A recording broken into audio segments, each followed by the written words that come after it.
begin with a story that some of you guys have heard me tell. When I was living in Lakeland, I went to Sam's Wholesale to buy some things, and it's oftentimes there are parts of the store where they rent out little kiosks where people can come and sell different items. And while I was shopping for vitamins, I heard someone playing an old hymn on an organ, a hymn that I had heard growing up in church as a kid. And so I made my way over to the guy, and after he stopped playing, I said, "Man, that was beautiful. That took me back to my childhood, to being in church with my parents and grandparents.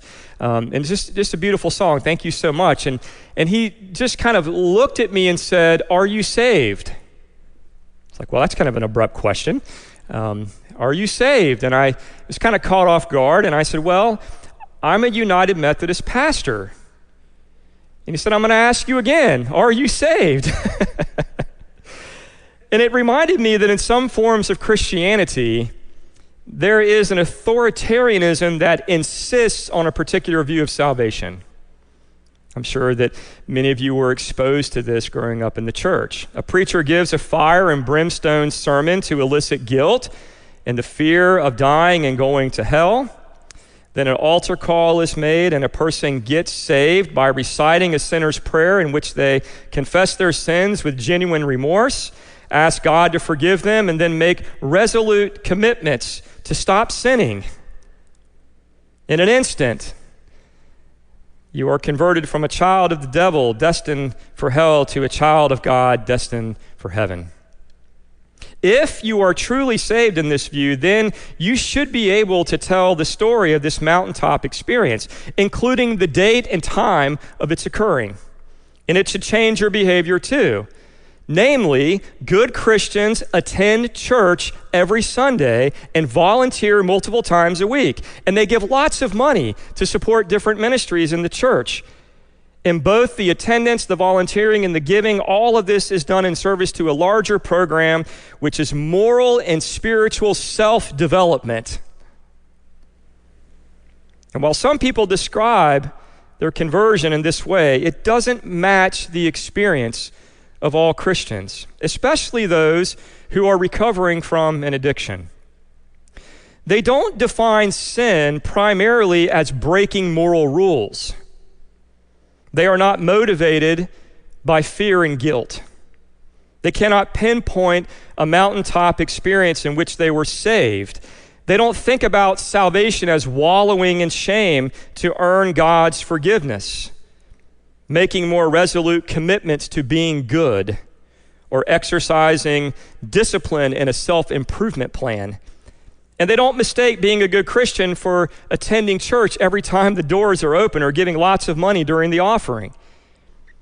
In their experience, this is not what a true spiritual awakening looks like, which is why these people often avoid going to church on Sunday morning, because they are not buying what the church is selling.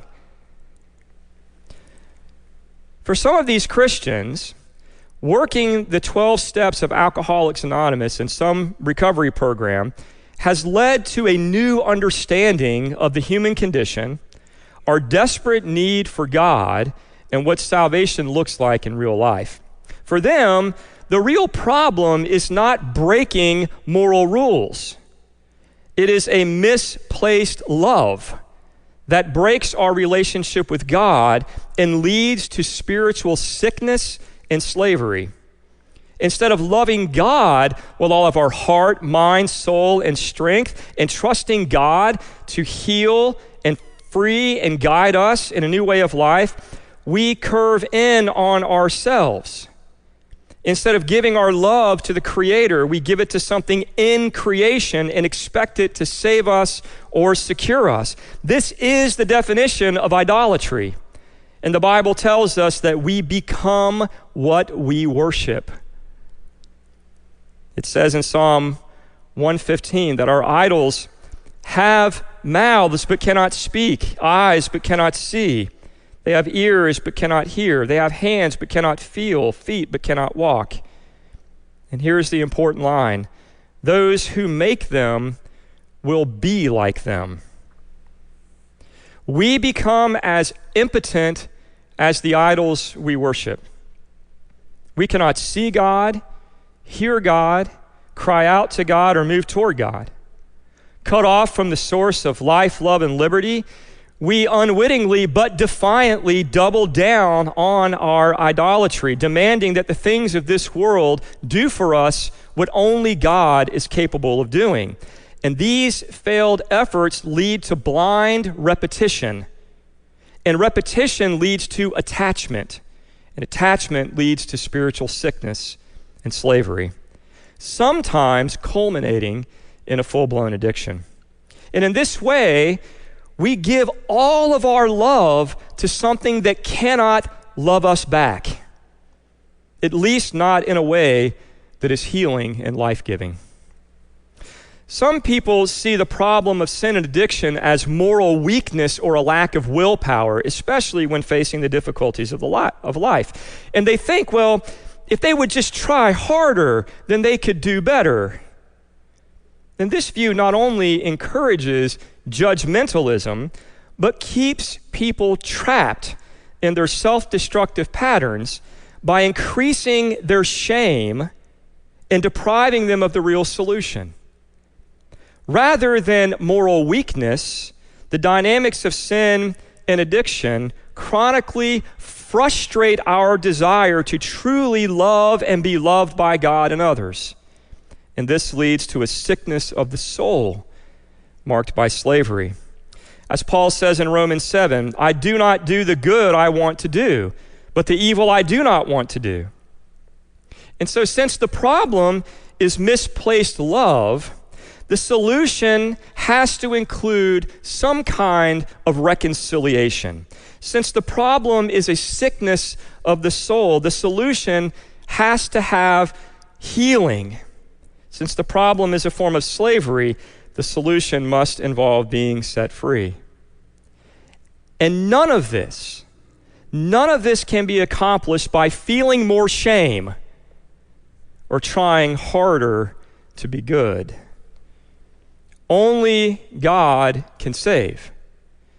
But we must find a way to surrender our attachments and get out of the way. And this is what the 12 steps, like all true spiritual practices, are intended to do. To get us out of the way so that God can do for us what we cannot do for ourselves. Through the process of continually working these spiritual principles in our everyday lives, God heals our sickness, sets us free, and restores us to loving relationship. The promise is that the process leads to a spiritual awakening. Sometimes quickly, sometimes slowly. The hidden work of God always becomes visible. And as this new healing, freedom, and love registers on our consciousness, we awaken to the presence, power, and love of God, the God who is always for us and always working to accomplish our good. We're never alone. And this is what step 12 means when it talks about a spiritual awakening. This awakening reorients our entire life around a greater love. A greater love of God that empowers us to properly love ourselves and other people. Having curved in on ourselves, God saves us by turning us outward. Instead of disconnecting, withdrawing, and isolating in secrecy so that we can romance our idols in the cover of darkness, God brings us into the light, reveals the impotence of our own efforts, romances us back to himself, and heals us for genuine loving relationship with other people. We wake up to what is truly beautiful and good as God redirects our love and connects us in vital relationship. And we know that we've had such a spiritual awakening when fear and shame no longer drive us like a slave master to control everything and everyone around us. When we can finally let go and relax into the protection and care of a God who loves us. Awakened to the truth, we can live life on life's terms, one day at a time. We comprehend the word serenity, and we know peace. We move from shame to grace. And my friends, any true, vital spirituality, it's not about making us good. It's about moving us from shame to grace. And all of this allows us to stop living for ourselves. It's a hard message to hear, but the dynamics of sin and addiction make us self-centered and self-serving. Even Bill W. knew this in the big book and talked about how selfishness is at the root of alcoholism. And part of the spiritual awakening that happens through the 12 steps is the dismantling of our ego and the radical redirection of our love, life, and energy. Rather than serving ourselves, step 12 says that our healing cannot continue unless we serve others. Our self-improvement plans only take us so far. But if we continue to focus on ourselves, we hit a brick wall. It's often said that we cannot give what we haven't received, but the logic of the gospel, as articulated by Jesus, is that we cannot receive what we are not willing to give away. The main reason that service is so important in vital spirituality is because God almost always works through other people to accomplish our good. And we are most surrendered and open to God in our relationships with others when we serve with a heart of compassion and love.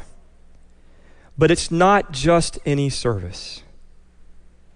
Our best connection with others is when we are honest about our pain and are willing to become vulnerable enough to share it. The help that people need comes through authentic friendship, in which both people share their experience, strength, and hope around similar pain points. It's a way of saying, I understand what you're going through. You are not crazy. You are not broken beyond repair. You are not alone.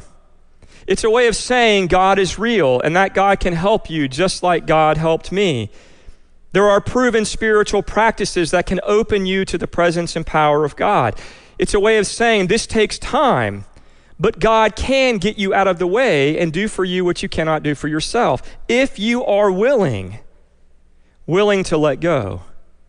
There is hope.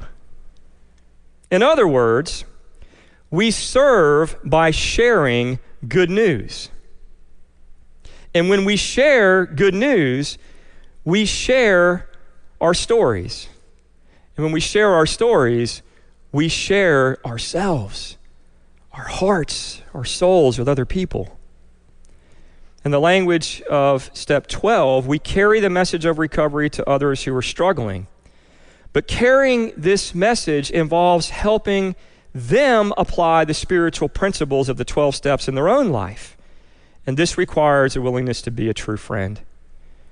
And I think that in many ways the church has lost this. Of all places in our community, in our country, in our world, the place where we should be able to connect most deeply and have the most genuine, authentic, deep friendships is in the church.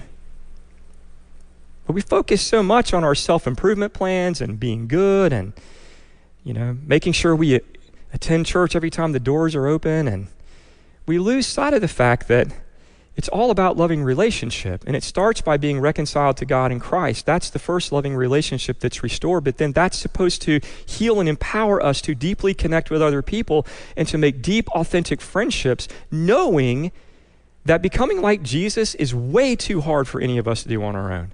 And if you've ever tried it on your own, you know this. Just like recovery is impossible on your own. You got to be a part of a community of recovery. You got to have a sponsor, right? We need each other. We don't serve by pressuring people to convert to a particular religious ideology. We serve by pointing them to the true source of salvation and sharing spiritual tools that have worked for us and for many people over the last 2,000 years. And we do this as wounded healers. This last point is important because, as we've already seen, serving is a prerequisite for our ongoing healing. If you wait until you are perfectly healed to help others, you will never get there, because God brings the healing through the helping. Are you awake? Are you awake, church? Say amen. God brings the healing through the helping, and without the helping, you're not going to get the healing. So acknowledging our own ongoing brokenness, including your pastors,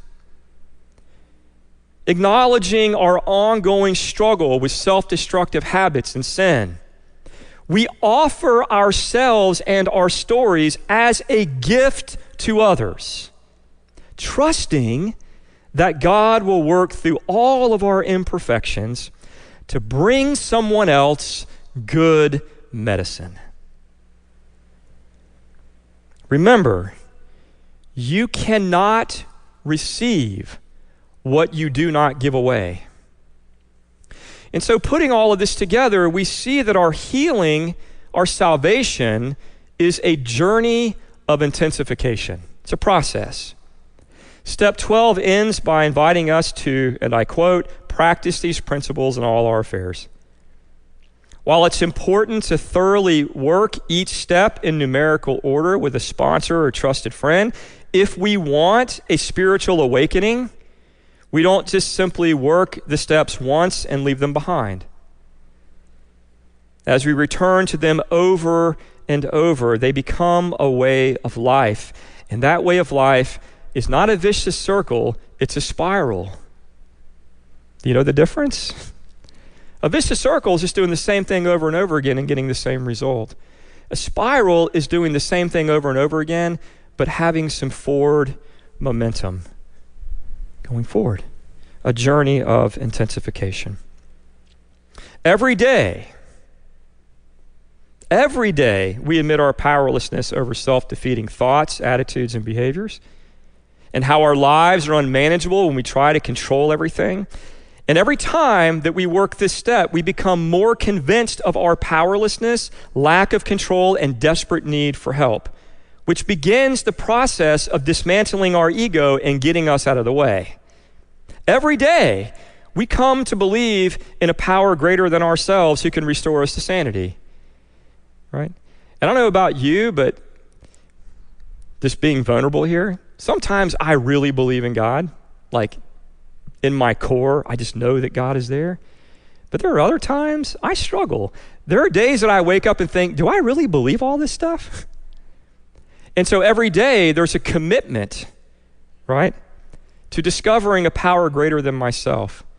And every time we believe, we put our faith in God, our faith deepens, our faith grows, our commitments to God grow.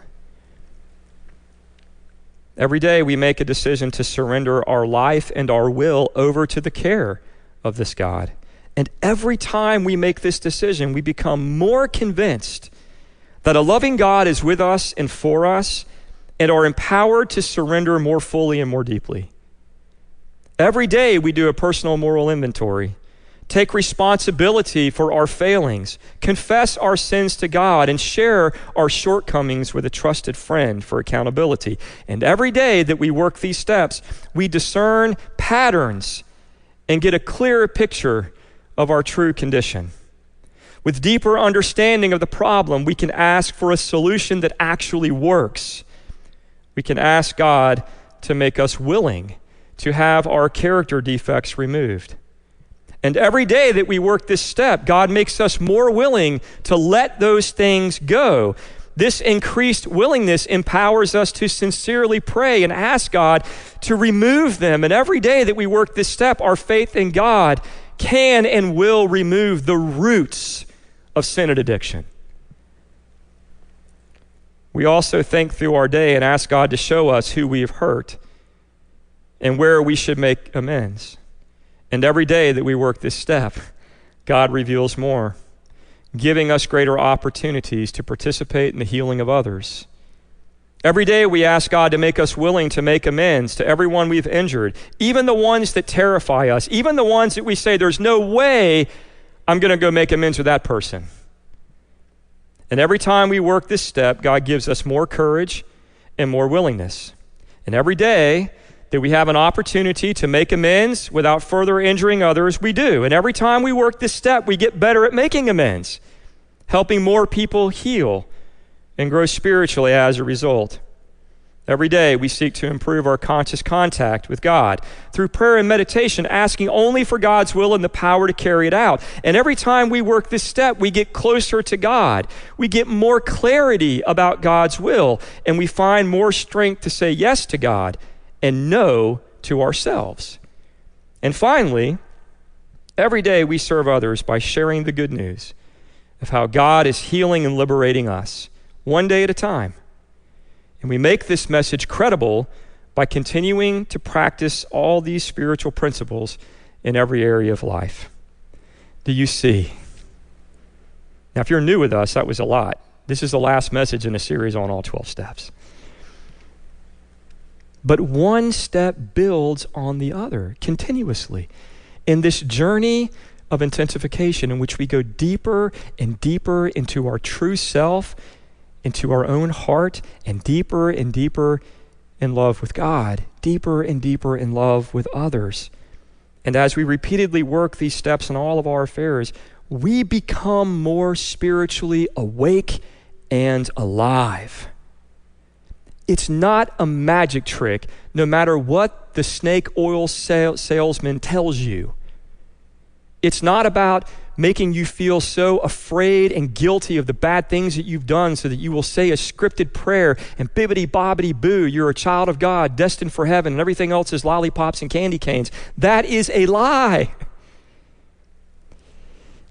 Because when we surrender our willfulness, when we surrender our ego, and we ask God to do for us what we cannot do for ourselves, and God gives us the courage, strength, and hope to get out of the way, that's only the beginning. And we spend our entire lives healing and growing and becoming like Jesus, which is to say, becoming an embodiment of God's unconditional love for all humanity, even our enemies.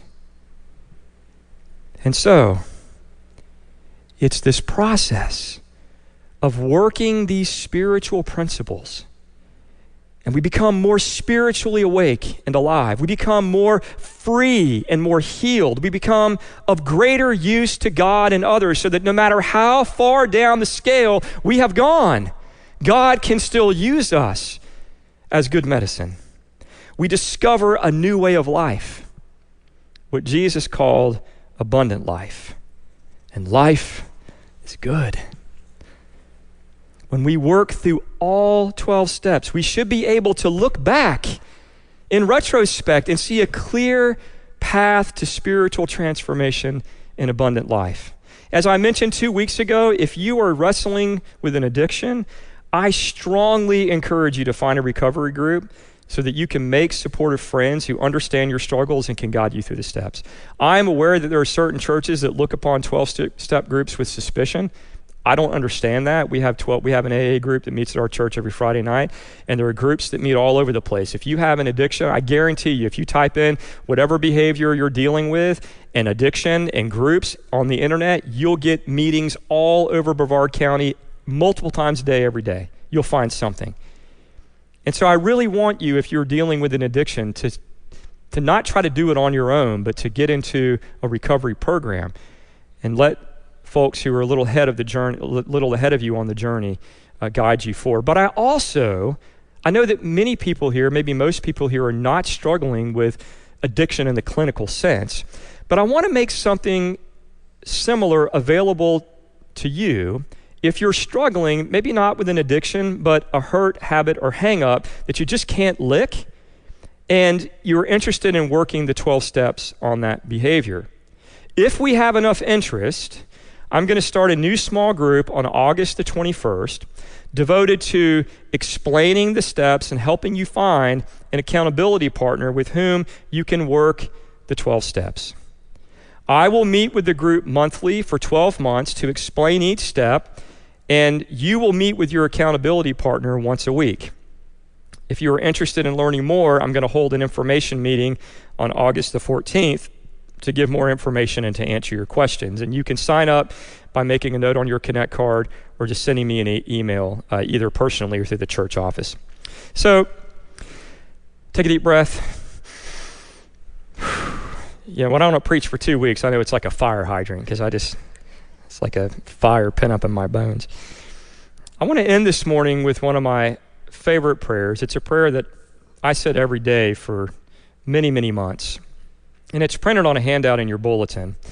And the first part is going to be familiar to most of you, but the whole prayer captures the spirit of the 12 steps and the spiritual principles that undergird them. It's the serenity prayer.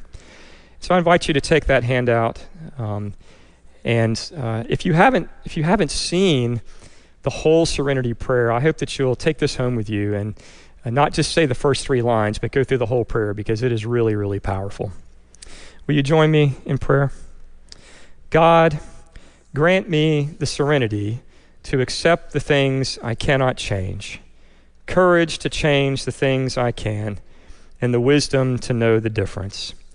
Living one day at a time, enjoying one moment at a time, accepting hardships as the pathway to peace, taking, as Jesus did, this sinful world as it is, not as I would have it, trusting that he will make all things right if I surrender to his will, so that I may be reasonably happy in this life and supremely happy with him forever in the next.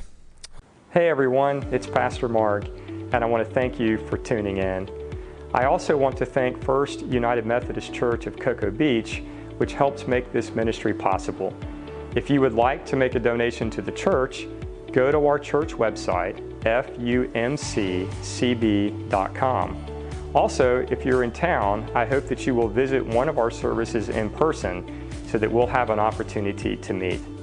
May God bless you as you find your next steps in following Jesus.